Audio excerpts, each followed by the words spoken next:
wasaaradda caafimaadka Soomaaliland ayaa maanta shaacisay inuu hal qof ku soo kordhay kiisaska xanuunka COVID-19 agaasimaha guud ee wasaaradda caafimaadka Soomaaliland Maxamed Cabdi Xergeeyo oo maanta ka waramayay warbixinta maalinlaha ee caabuqa coronavirus ayaa sidoo kale sheegay inuu hal qof ka bogsaday taradii hore ee caabuqa coronavirus uu hayay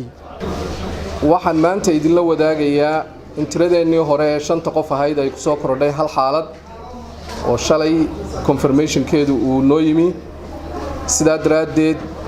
xaaladaha guud ee xanuunka laga helay guud ahaanba qaranka Soomaaliland waa 6 qof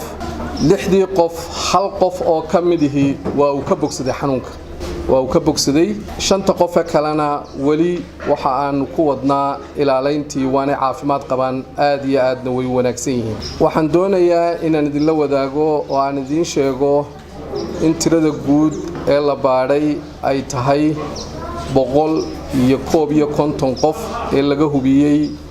agaasimaha guud ee wasaaradda caafimaadka Maxamed Cabdi Xergeeyo ayaa sidoo kale sheegay in 48 saacadood ee u dambeeyay xanuunkani laga baadhay 1,000 qof kuwaas oo ka soo galay xuduudaha Soomaaliland waxa kale oo idin sheegayaa in dadka laga screen gareeyay ee xanuunkan laga eegay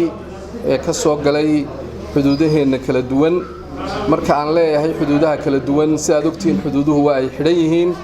laakiin waxa furan ganacsiga marka dadka aan ka hadlaynaa waa dadka la socday baabuurta ganacsiga ee kala duwan ee xuduudaha kala duwan ka soo gala ee loo ogol yahay haday darawal tahay iyo haday dadka kale ee baabuurta u shaqeynayaba ay tahay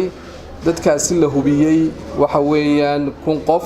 oo aan lagu arag xaalada oo xanuunka qaba ugu dambeyn agaasimaha guud ee wasaaradda caafimaadka Soomaaliland Maxamed Cabdi Xergeeyo ayaa sheegay inay dalka yimaadeen khubaro ka socota hay'adda caafimaadka adduunka ee WHO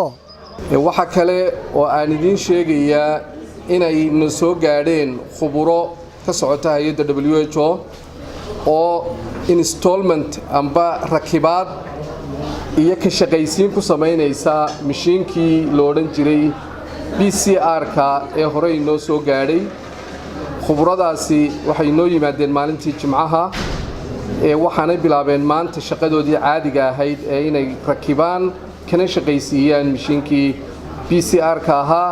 iyaga oo khubaradaasi inala joogi doona ilaa 2 bilood tababar kala duwan siin doona shaqaalaheena shaybaarka ee kala duwan ilaa inta ay hananayaan mishiinka ee ay si fiican ay ugu tababaranayaan